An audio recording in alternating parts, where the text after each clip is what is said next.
Olá, olá pessoas, tudo bem? No vídeo de hoje eu vou dar-lhe a conhecer os 10 sinais ocultos de uma depressão mascarada, também conhecida como uma depressão escondida, porque nem sempre o sofrimento é visível, não é? Muitas vezes nós não percebemos, pelo contrário, mas uma pessoa pode debater-se, ou estar naquele momento a debater-se com uma depressão, nomeadamente. Então, nada como refrescar aqui alguns conceitos, nada como informar, nada como dar a conhecer para podermos identificar alguns sinais ou algumas características que poderão fazer parte deste síndrome de uma depressão mascarada. Obviamente que não é cada sinal isoladamente que vai compor o síndrome no seu todo, mas provavelmente uma combinação de alguns deles, uns 4, 5, já poderão ser indiciadores de alguma coisa. E porquê que é importante? Quanto a mim, porque, nomeadamente este mês de setembro, estamos a assinalar no mundo inteiro o mês da prevenção do suicídio, o Setembro Amarelo. Este mês tem sido muito dedicado a isso, aqui no canal, não é?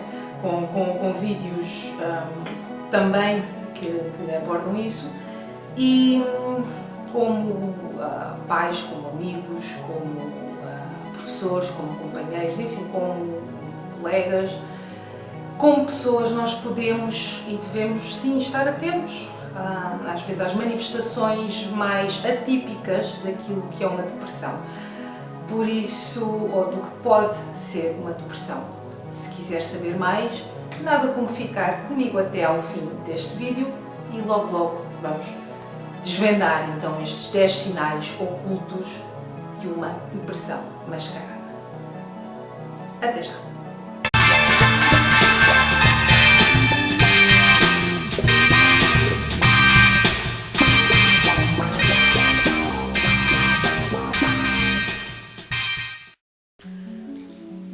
Pois, ora, aqui estamos novamente, não é verdade?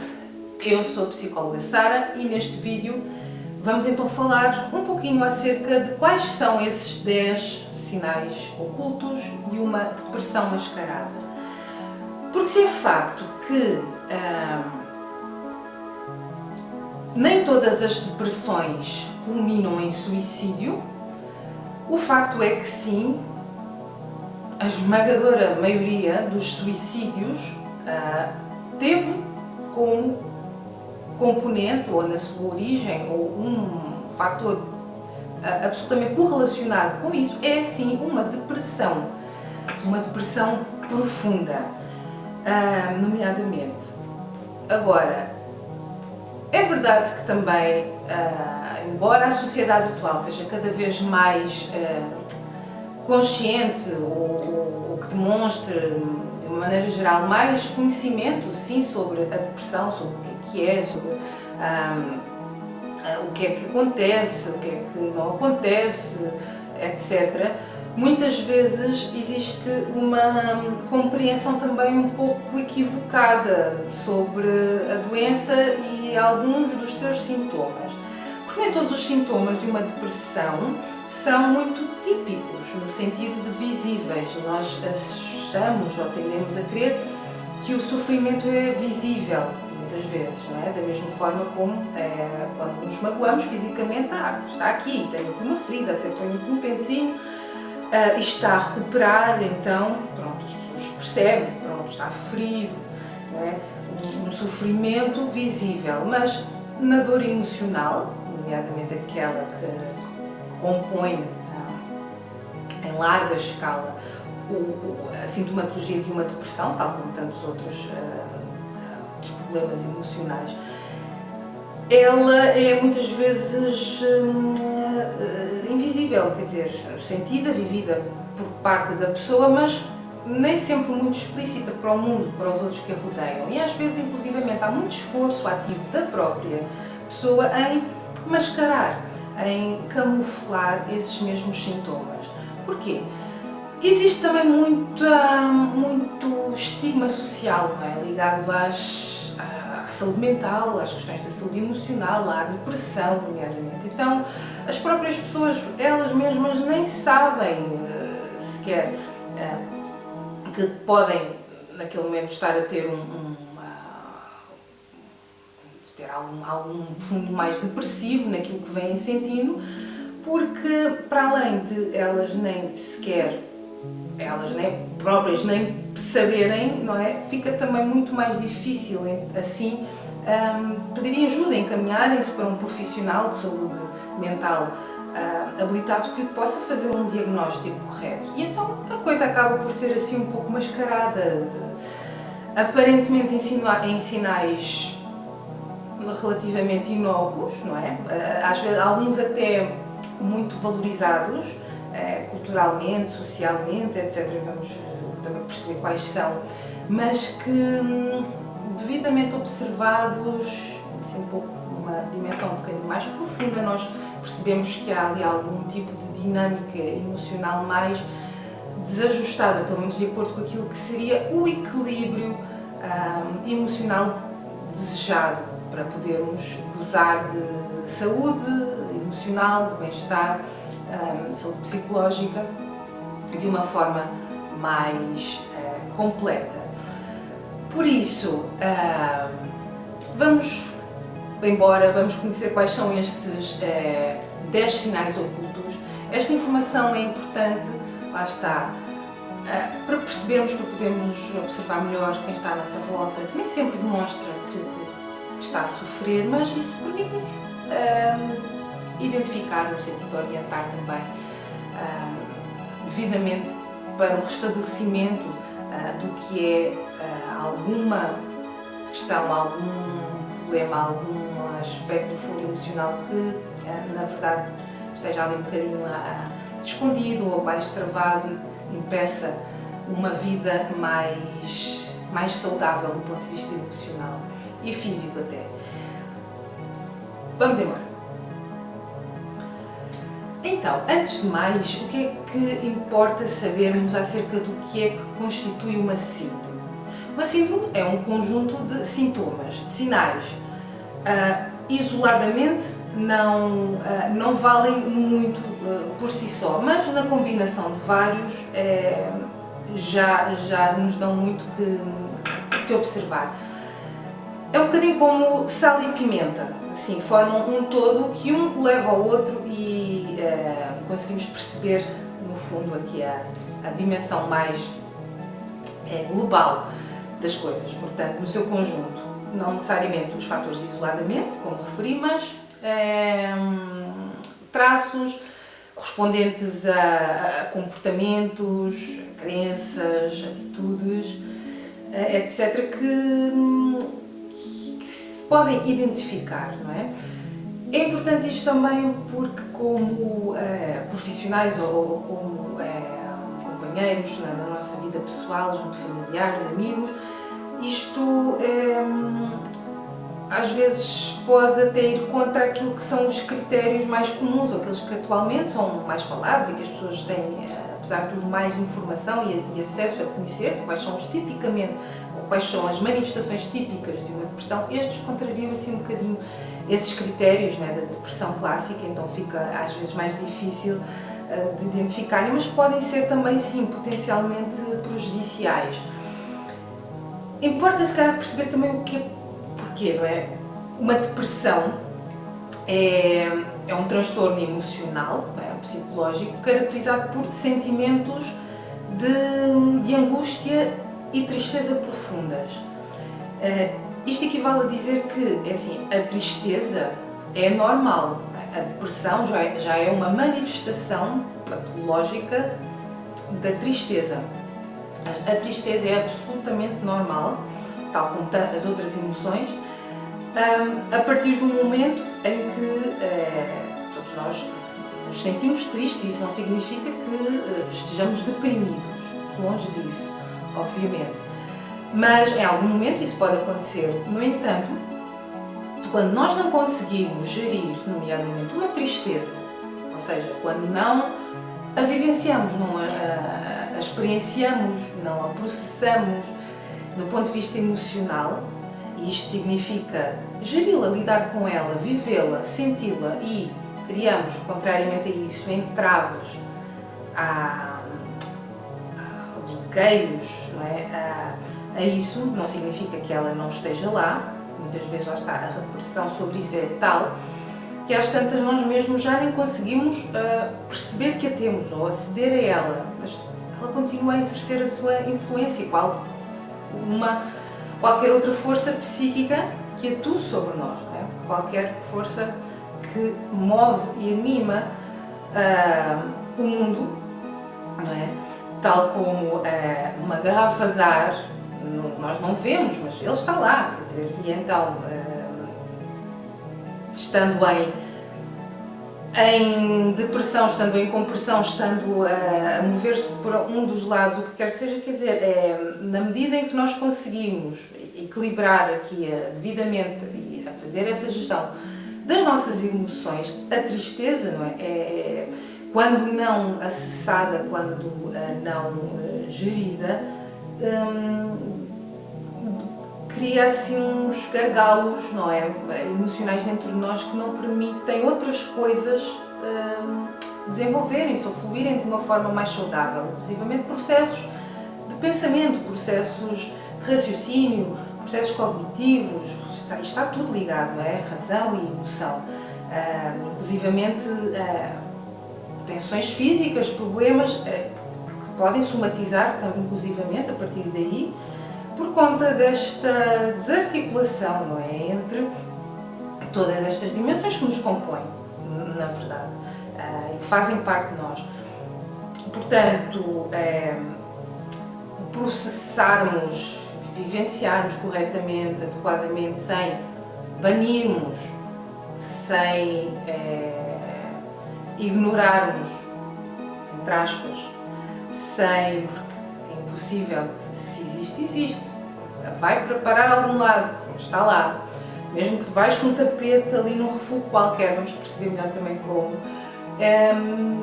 Mesmo que tentemos suprimir brutalmente as nossas emoções, isso não é benéfico, porque tem que haver uma articulação, não é, dos afetos vivenciados para também os próprios processos conscientes, racionais, se desenrolem de uma forma o mais funcional possível, sem pontos de bloqueio, de distorção, etc., que derivam depois também de outro tipo de manifestações, né, psicológicas e emocionais. Então,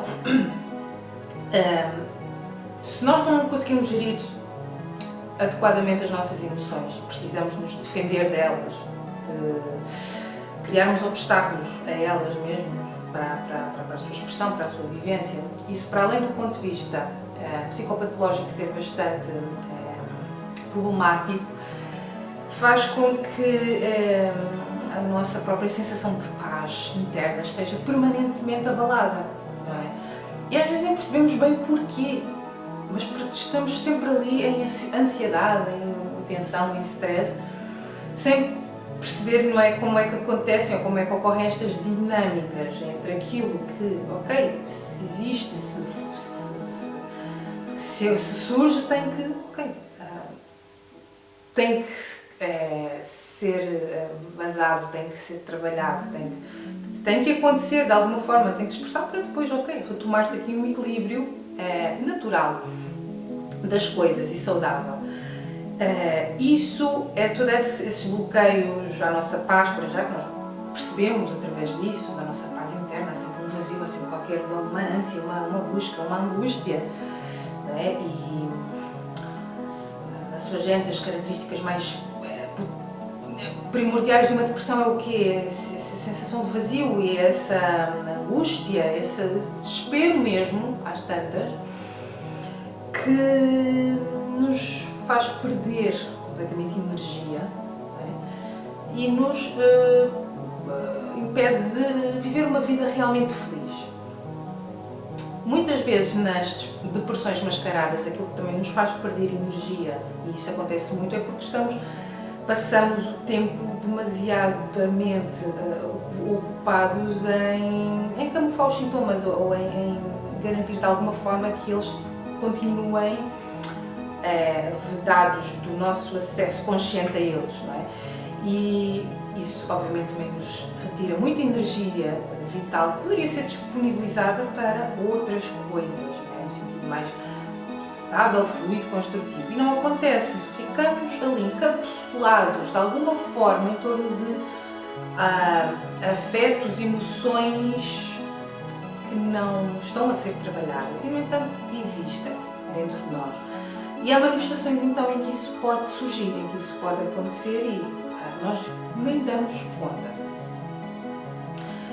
A palavra depressão, ela, na sua origem, ela deriva do latim deprimere, que significa prensar, esmagar, afundar, no sentido de algo que vai abaixo, uma força que é exercida contra algo. No tempo da Revolução Industrial, no início do século passado, onde este termo também pela primeira vez no domínio no campo da medicina foi cunhado, nomeadamente muito por conta do trabalho de Freud, que falou muito em depressões, e na altura este termo depressão vinha muito também da própria época em que se vivia, da industrial, havia esta analogia com isso, também daí derivam outros termos muito alusivos à época, como resistência, muito de acordo com a mecânica física das coisas, não é? A resistência, a resiliência, a depressão, etc. Mas que nos dá a ideia, e mesmo fisicamente, como é que ocorre a nossa mecânica interna, algo que nós afundamos de alguma forma, nós prensamos, esmagamos. Então, um dos sentimentos mais comuns que conseguimos observar e que resulta dessa apreensão que se faz é uma pessoa deprimida, claramente, isto está às claras, é muito evidente, é? A angústia, é um aperto, não é? Essa apreensão sentida, quer dizer, quando se pensa, quando se sente em situações de vida que nos perturbam e entristecem, e vão acumulando, vão-se adensando umas sucessivamente às outras, até criar um estado no qual parece realmente que não há muito mais vida para além daquilo. E por isso é que a depressão, quando não tratada, pode tornar-se numa espiral muito perigosa e descendente de angústia, tão grave ao ponto de a morte por vezes parecer ser a única saída, e sabemos que não é. Vamos então saber um pouco mais também de quais são estes sinais. Pois então, vamos lá. Primeiro, você é uma pessoa altamente perfeccionista, com uma voz interna muito crítica e constante, e acima de tudo de uma intensa vergonha. Ou seja, ter uma atitude perfeccionista, no sentido de eu tento fazer as coisas da melhor forma possível, é uma coisa. Portanto, ser perfeccionista é uma coisa. Outra coisa é fazer com que eu só faço se tiver a certeza de que vai ser perfeito. Se é que isso existe, não é? A perfeição. Porque tudo está sempre passível a ser melhorado, a ser aprimorado. Mas estas pessoas muitas vezes resguardam-se por detrás deste tipo de ideia, não propriamente naquele objetivo que poderia inspirar, ou seja, eu vou tentar fazer o meu melhor, ser perfeccionista nesse sentido. Se é para fazer então mais vale fazer bem.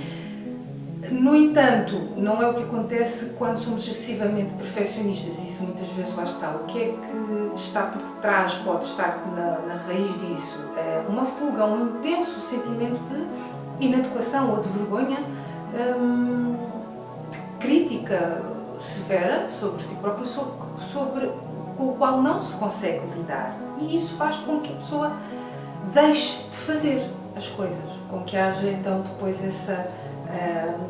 essa forma de evitamento bastante condicionante, limitante da sua vida, por conta de não estar a saber gerir algum tipo de insegurança, de incerteza em relação a algo, fugir disso, porque isso acima de tudo é vivido de acordo com uma vergonha intensa, com uma voz crítica permanente, constante, brutal, em que a pessoa repreende-se silenciosamente se não estiver no topo o tempo todo, e enquanto não está a sentir-se no topo ou se não garante de alguma forma isso, simplesmente não faz.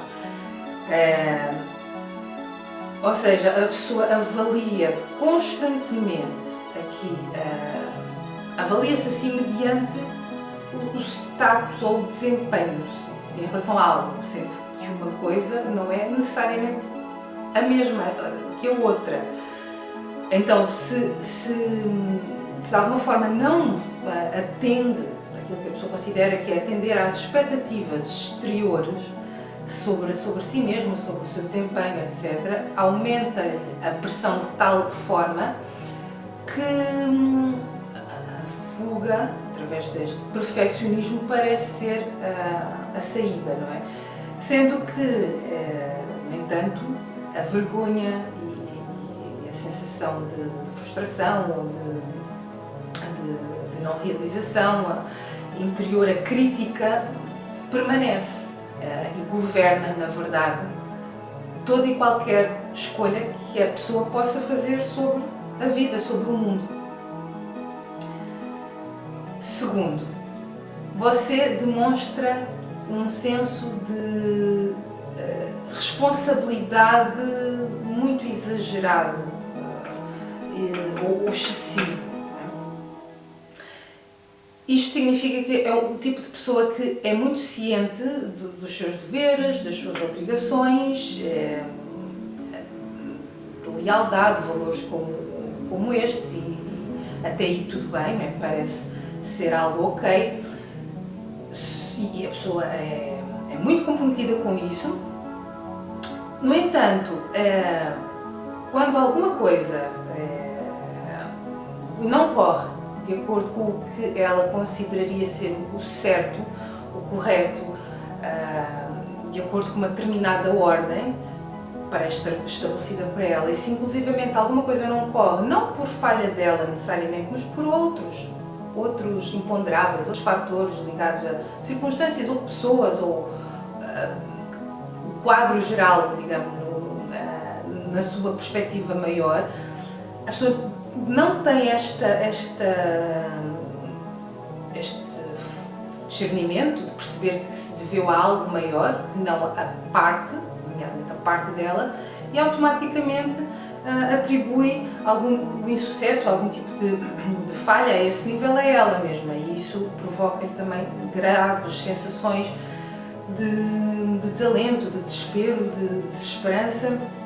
É algo que realmente essa responsabilidade, sendo às vezes por coisas das quais nem foi responsável, de que não é responsável, que transcendeu simplesmente, lá está, no quadro maior, ela acaba por sofrer muito, de forma muito intensa, muito dolorosa, e culpa-se prontamente, imediatamente sobre isso, e nem sequer há outra hipótese de contemplar outros aspectos, outras responsabilidades ou corresponsabilidades, outros eventos que possam também ter contribuído para aquilo que supostamente não correu bem. Então, esta culpa pronta, esta tendência, na verdade, pode deixá-lo, inclusive, muito vulnerável à manipulação da parte de terceiros.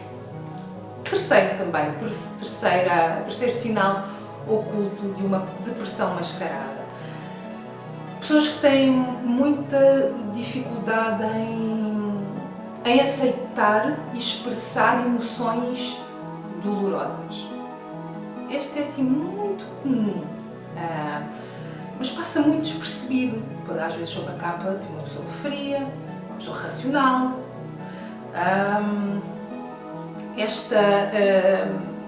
Às vezes, por exemplo,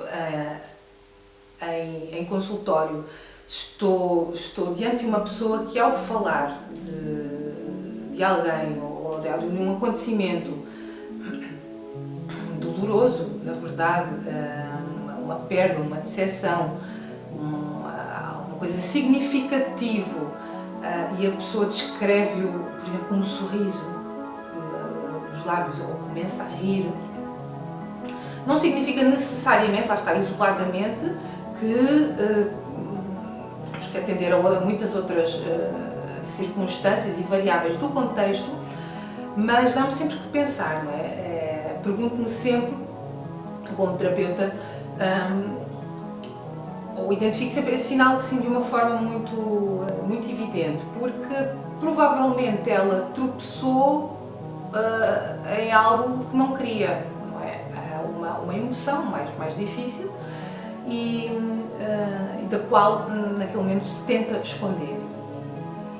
E às vezes, para quem possa ver de fora, parece desproporcionado ou desadequado, que não faça muito sentido, mas muitas vezes dá conta, exatamente depois de um movimento de compensação disso. Porquê? Porque a fuga, a emoção de base mais dolorosa, não foi, ou é sentida como esmagadora, a pessoa não consegue vivenciar aquilo.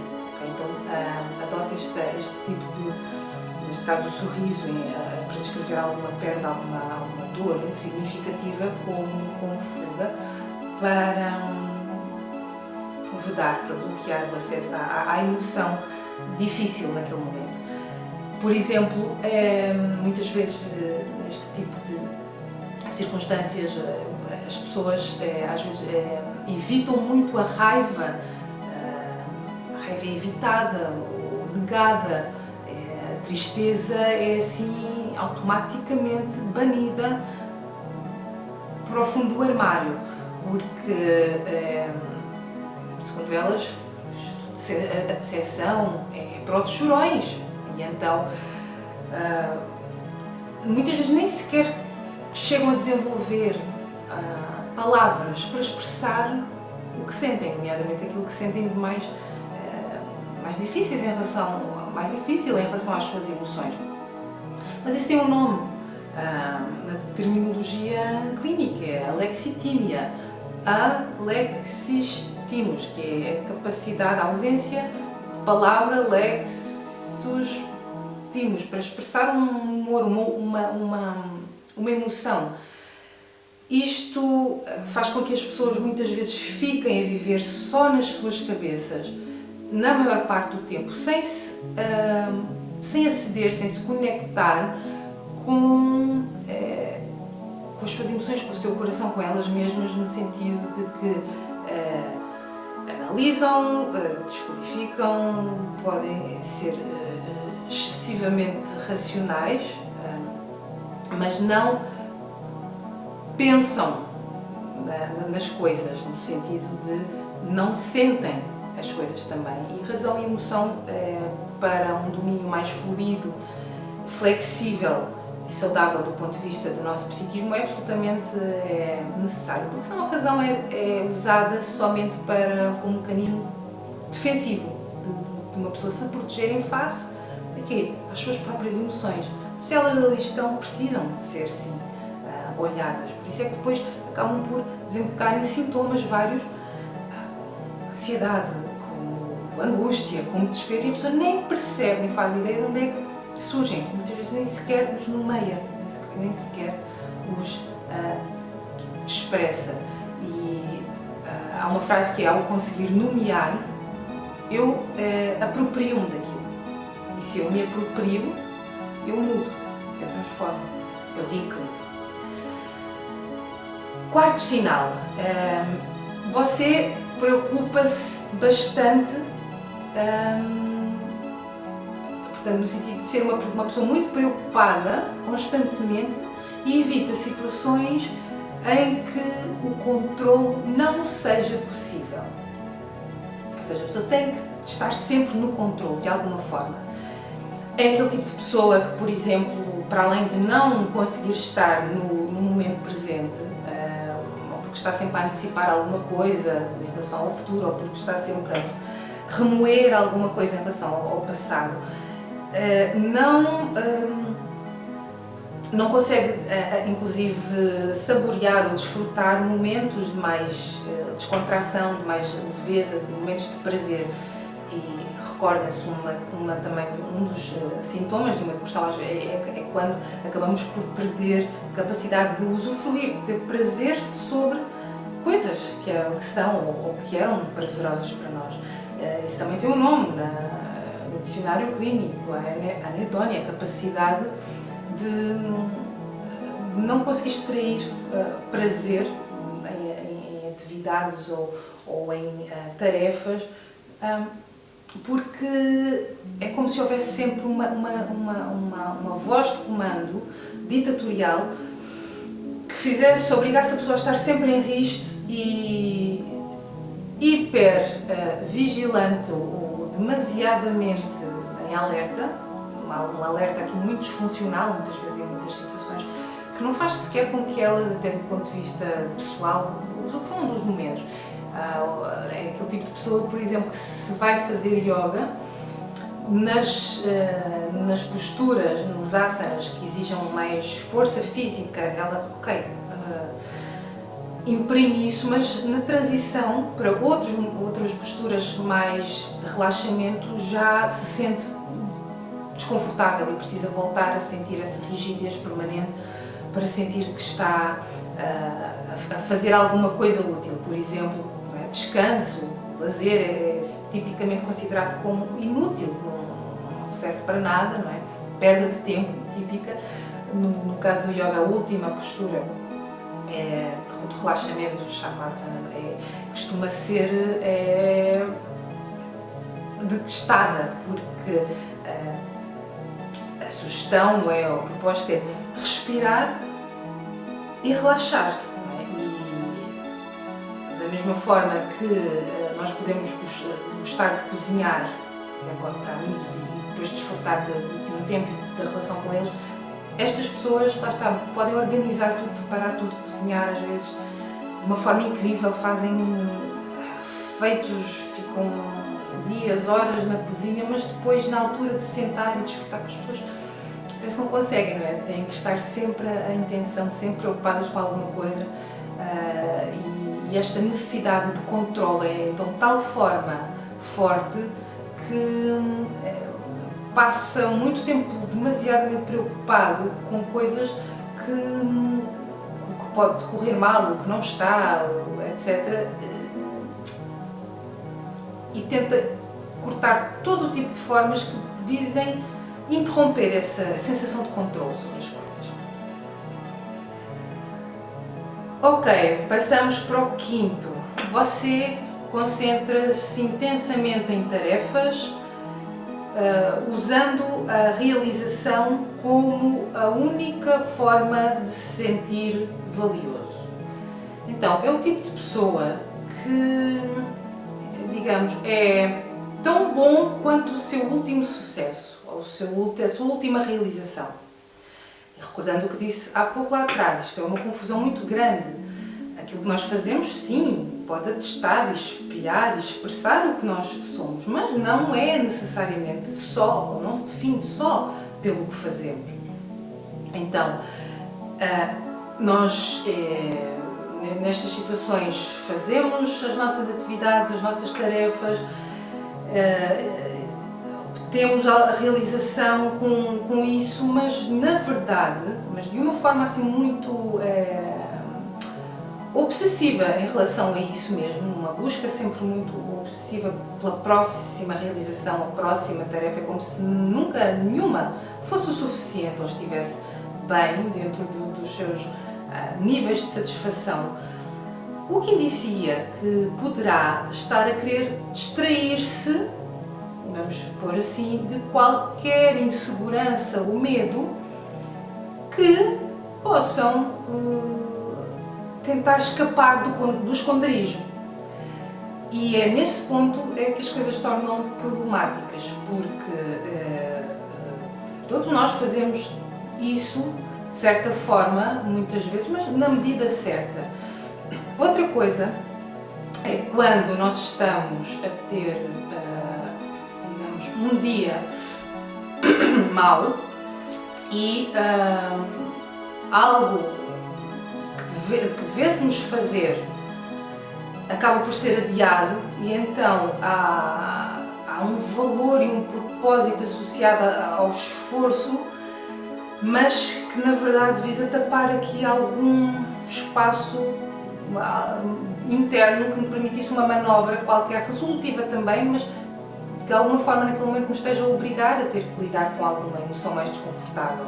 E então eu socorro-me das coisas e das tarefas e das atividades como fuga a isso, não para ir ao encontro, na verdade, de alguma coisa construtiva, positiva, mas para ir contra, na verdade, mim e coisas de mim mesmo e coisas que seriam importantes e construtivas, eu também poder lidar, mas que naquele momento, relativamente a essas emoções, não sou capaz. Então, nesse sentido, o típico workaholic pode, e que pode ser socialmente considerado uma coisa positiva, pode levar um pouco estas dimensões longe demais, não é? Porque a pessoa acaba por sentir que não tem ou não construiu dentro de si um senso de estima e mais-valia suficientes, que não por conta destas realizações e tarefas. Não é? E esse é que é o problema. Sexto, você tem uma preocupação ativa e sincera com o bem-estar das outras pessoas, ao mesmo tempo que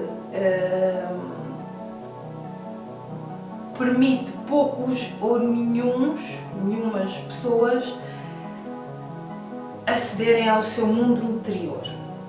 O que é que isto significa?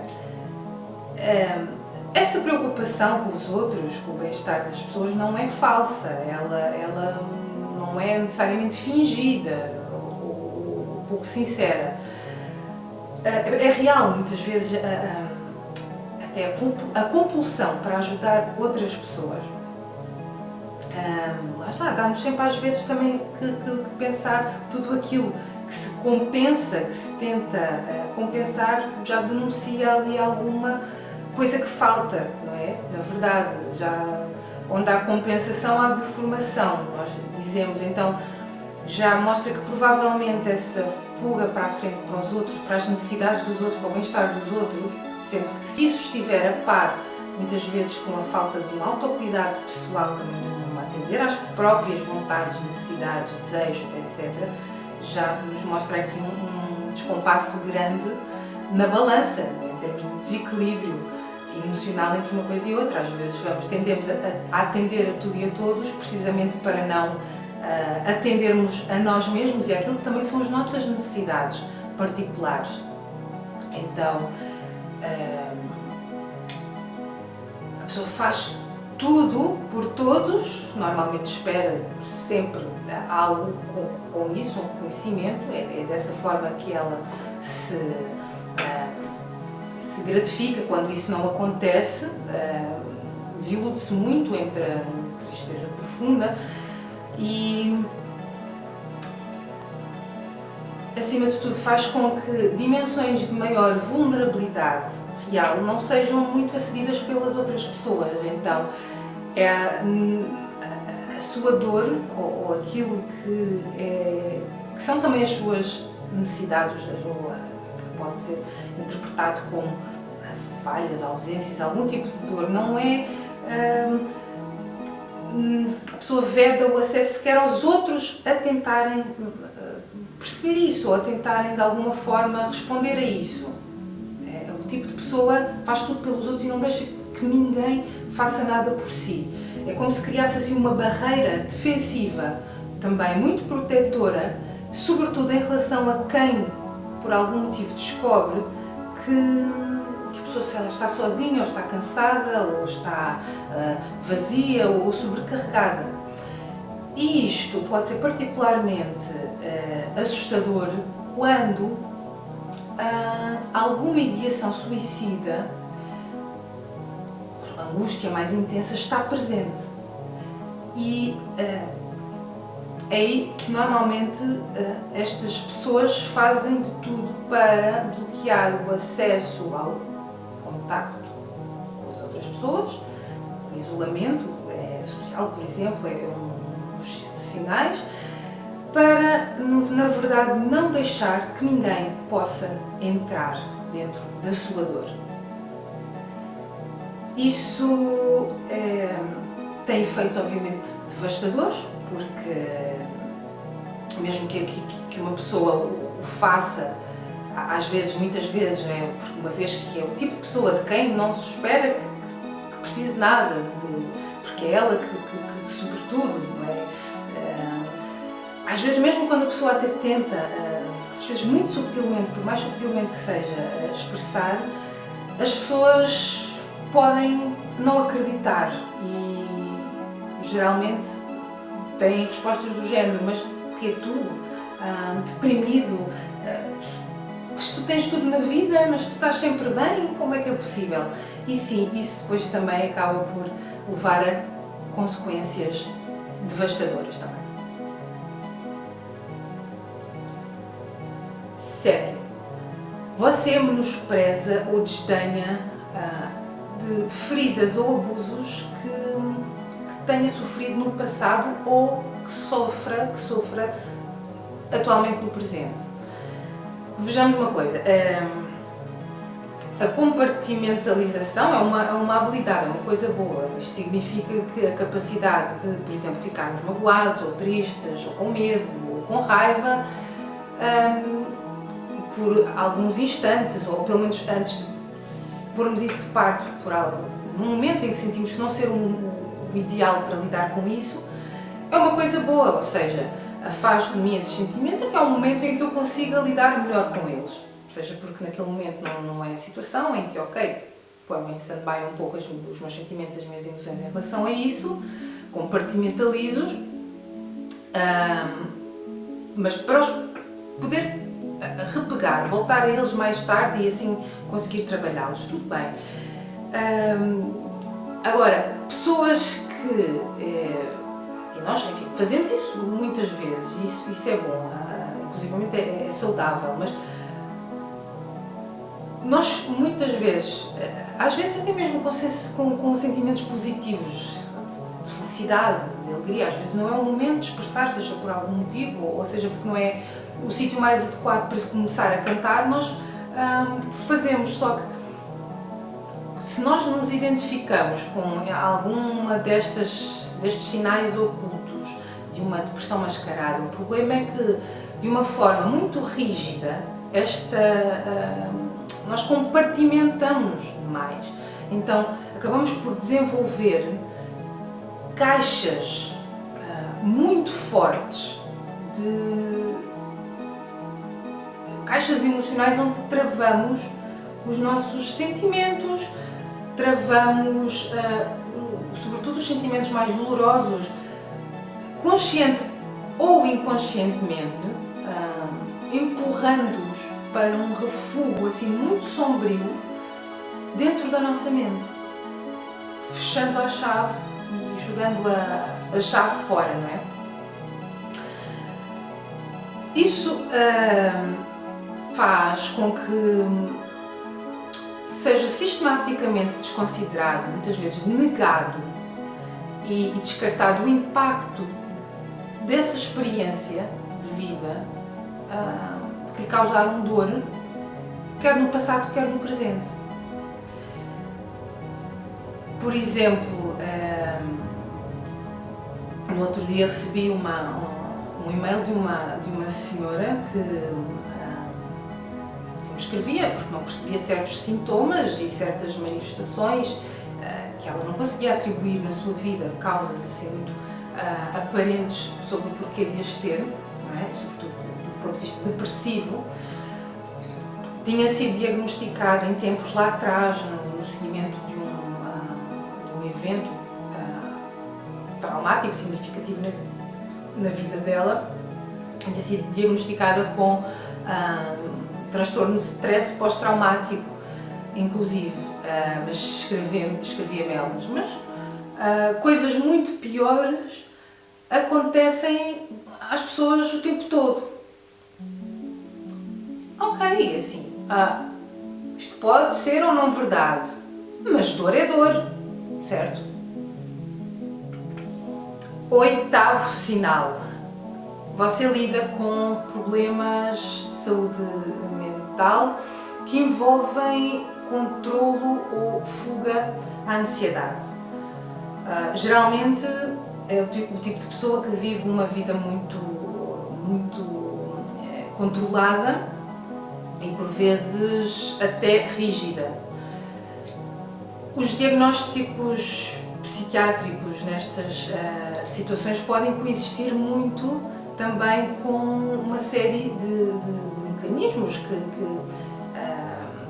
podem camuflar uma depressão mascarada, como seja alguns distúrbios relacionados com o controle, alguns distúrbios alimentares, algumas características obsessivo-compulsivas, álcool ou medicamentos sedativos, que pode também utilizar para escapar à ansiedade, e nesse sentido ser esse controlo ou o evitamento, a fuga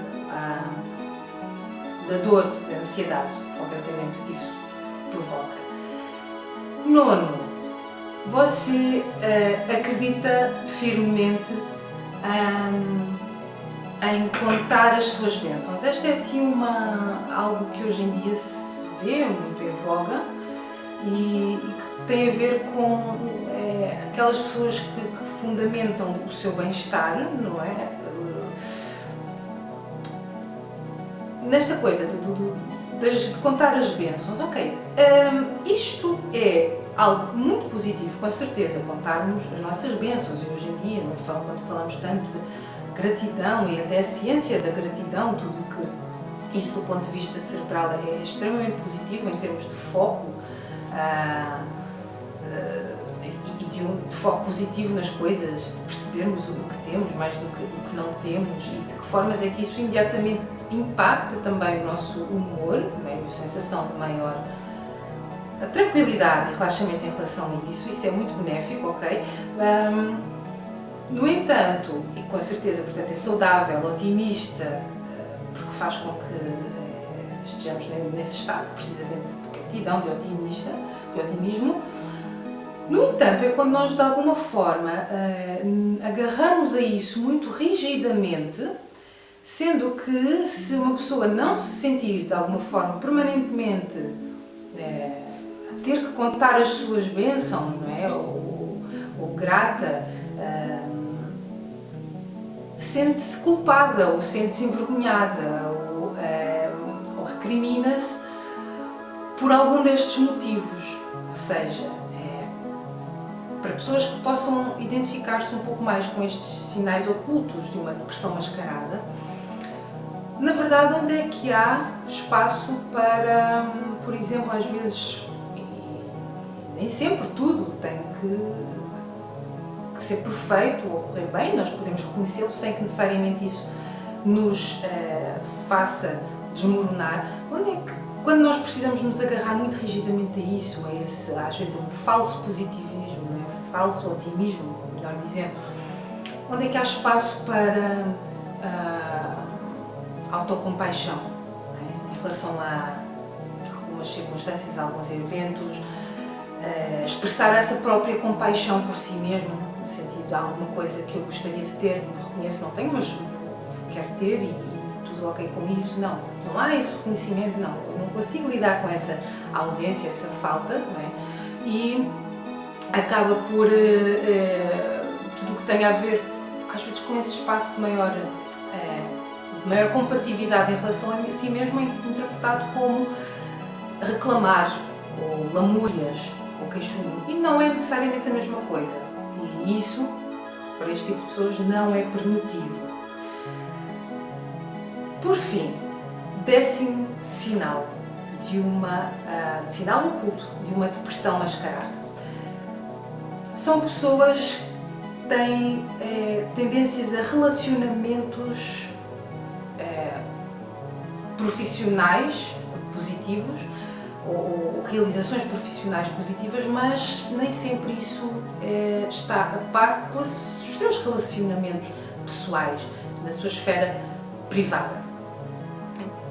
Então é o tipo de pessoa que tem dificuldade no relacionamento afetivo, emocional com outras pessoas, nomeadamente numa esfera mais privada, sendo que às vezes hiperinveste ou compensa isso muito de uma forma, numa ânsia muito grande, uma busca muito ativa do lado profissional, em que aparentemente a pessoa profissionalmente é 100% ou 110%, mas pessoalmente, do ponto de vista dos relacionamentos pessoais, ainda não encontrou esse sucesso, não é assim expresso nessa conformidade. Normalmente isto tem muito a ver com o lado da vulnerabilidade pessoal, que é associada à intimidade, que quando não expressada, quando a pessoa não se permite expressar em relação a ela mesma e, por consequência, em relação aos outros, em relação ao mundo e o retorno disso novamente para si, no fundo, quando não existe essa troca na sua dimensão mais vulnerável, mais íntima da pessoa em relação ao mundo, em relação aos outros, ela pode sentir-se muito motivada para ser demasiadamente produtivo, um bocadinho ligado com o primeiro ponto que referi no vídeo, o primeiro sinal, muito produtivo, muito proativo, dá tudo no trabalho, mas a um nível da sua intimidade com algumas fragilidades a esse nível mais íntimo. E geralmente escolhem parceiros também, devido a isso, que tenham alguma propensão, que também não permitam muito a expressão e a vivência dessa mesma vulnerabilidade interpessoal humana, sem que tenham que recorrer a este recurso. Ok, acho que perceberam. É o tipo de relacionamentos em que é baseado essencialmente no que é que um faz como função para o outro e não enquanto o que é que um é para o outro, enquanto pessoas. Não é?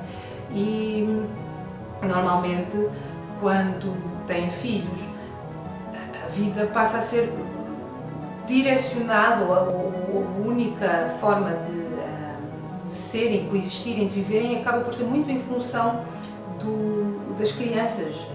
Isso a um nível muito excessivo, obviamente que é problemático, porque há outras coisas que também podem e devem ser consideradas, não é? Já como casal, como indivíduos, como profissionais, etc. Então tipicamente dia a dia, as escolhas, a carreira, as atividades, a vida em torno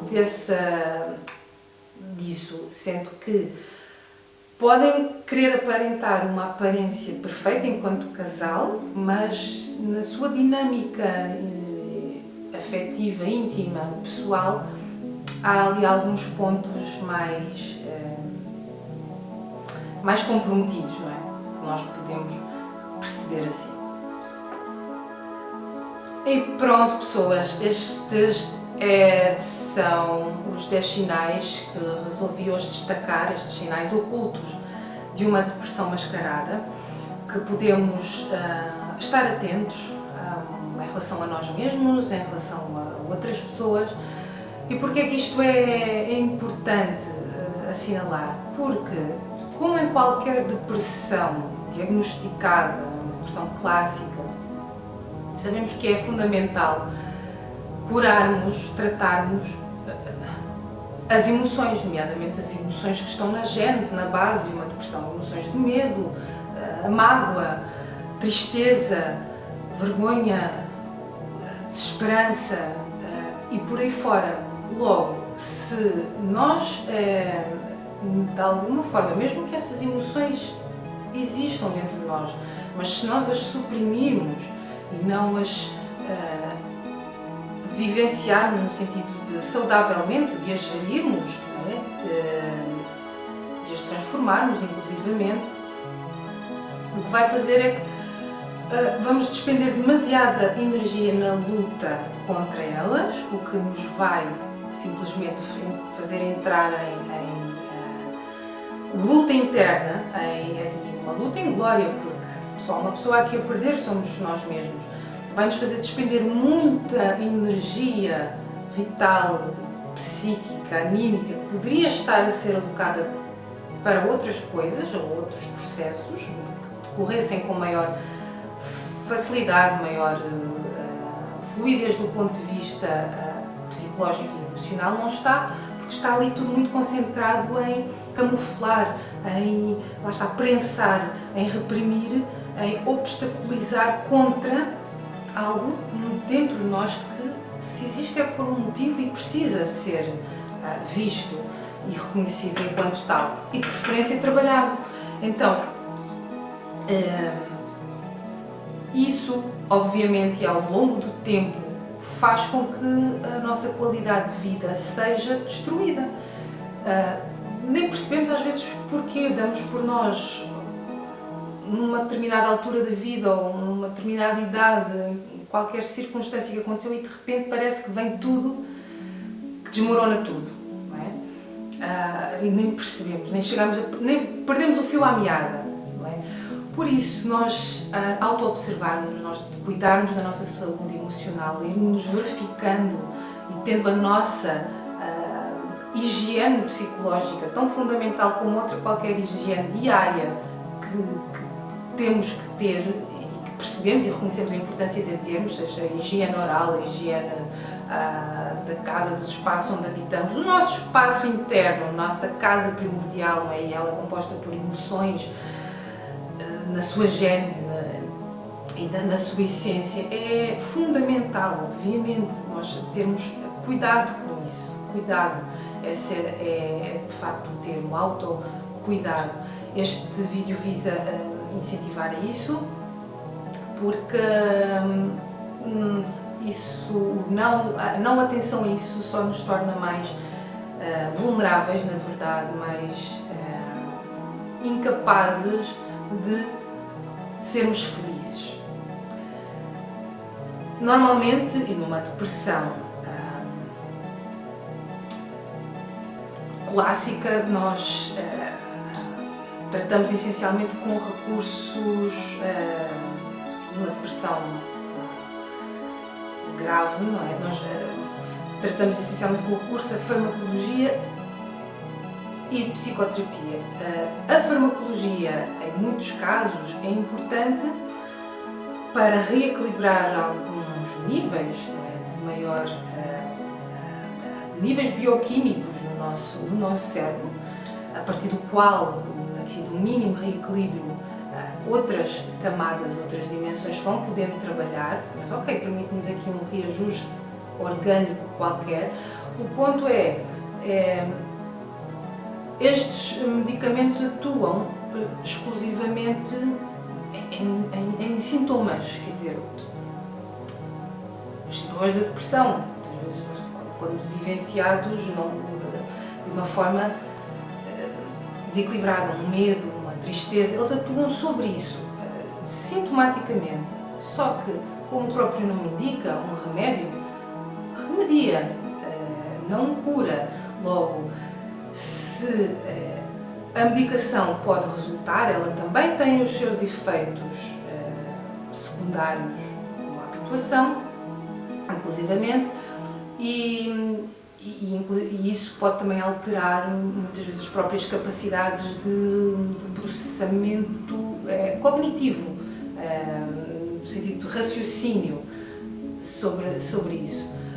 Por isso, para chegarmos efetivamente a um tratamento realmente eficaz e eficiente de depressão, nós nunca vamos poder explorar, e aliás a ciência comprova e demonstra o benefício de uma psicoterapia, porque é através dela que nós sim podemos trabalhar as causas, as raízes, não o sintoma, mas a raiz que despoleta esse mesmo sintoma e tem origens emocionais.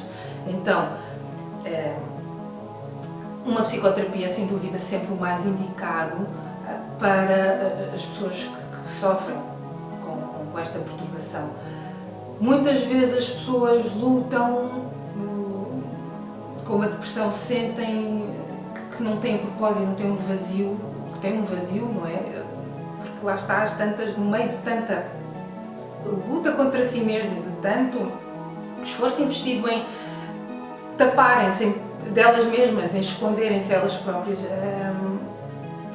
acabam por perder contacto, na verdade, com a sua essência, com aquilo que são, aquilo que sentem, aquilo que pensam, aquilo que querem, de uma forma mais fluida, mais autêntica, perdem mesmo um senso de si, de propósito importante. Por isso é que trabalharmos as emoções, conhecermos, sabendo lidar com todas elas e direcionarmos naquilo que são as nossas maiores vulnerabilidades e que todos, como seres humanos, temos, saber transformar isso também nos nossos maiores potenciais e que todos, como seres humanos, também temos, é fundamental para estarmos bem, estarmos equilibrados. Então, em algum lugar da nossa jornada enquanto seres humanos, todos nós estamos perfeitamente passíveis a ter uma depressão. Muitas vezes, alguém, por exemplo, quando vemos alguém que muda de humor ou de direção muito abruptamente, ou que expressa inclusivamente alguns sentimentos permanentemente de inadequação em relação a si mesmo, pode estar subtilmente a expressar a sua dificuldade em lidar mesmo com aquilo que pode ser já uma condição depressiva. Por isso é importante estarmos atentos. Se notou alguma característica dentro destas que descrevi, estes 10 sinais ocultos de uma depressão mascarada, alguma característica em si ou noutras pessoas à sua volta, é fundamental, de alguma forma, perceber a importância de desmontar aqui toda uma fortaleza armada em torno disso, dessa dificuldade, okay? Desse bloqueio. Verifique, principalmente verifique, porque mesmo que o sofrimento pareça muitas vezes invisível, a verdade é que ele deixa sim sinais, por mais subtis que sejam, mas deixa sinais que nós podemos captar se estivermos atentos. Este vídeo visa informar, ser informativo em relação a isso, alertar para isso. Quando nós percebemos que estamos deprimidos, ou que temos um núcleo, alguma coisa mais depressiva dentro de nós, é importante perceber se tirar isso ali, procurar um tira-teimas, não é? Ir consultar um profissional de saúde mental habilitado que possa ajudar a esclarecer essa dúvida, porque permanecer na ignorância em relação a isso, ou na negação, no desconhecimento, pode ser fatal. Volto a referir, setembro é o mês no mundo inteiro em torno das campanhas de prevenção do suicídio, por isso é importante, é uma altura em que os dados da Organização Mundial da Saúde apontam o suicídio a disparar em dados, em registros nunca antes vistos na humanidade, em Portugal, então alarmantes, e no mundo também, e em Portugal também, com certeza, ainda mais alarmantes, lamentáveis do que aquilo que já conhecíamos. É importante termos esta consciência e estarmos atentos. Por isso, lembre-se de que há gritos de ajuda, às vezes por mais sutis, mas que se podem ouvir, ok? Em relação a nós, em relação aos outros, se identificar algum amigo que possa estar a desenvolver alguma depressão, encaminhe, mostre-lhe este vídeo, mostre informação, mostre conhecimento e, acima de tudo, que esse conhecimento, essa informação sirva para fazer alguma coisa em relação a isso, ok? Porque um tratamento eficaz, eficiente, é sim uma saída real, possível e, no fim de contas, a mais saudável e benéfica que poderíamos ter. Por isso, às vezes pequenas palavras, ações, comportamentos, esteja atento a isso e sobretudo, se alguém precisar, procure encaminhar da sua forma possível que seja, mas apoiar isso. Tudo bem? Eu hoje fico por aqui, despeço-me por agora, um beijinho, um abraço. Mais uma vez recomendo que se inscreva no meu canal de YouTube. É só carregar aí nesse botãozinho vermelho que encontra aí, ativar o sininho para passar a receber as notificações de novos vídeos, para não perder nenhum, sempre que eles saiam. Acompanhar-me, se quiser, também nas minhas redes sociais, Facebook, é só para já. O meu site é www.apsicologasara.com. Qualquer coisa estou aqui disponível. Um abraço e até ao próximo vídeo. Tchau, tchau!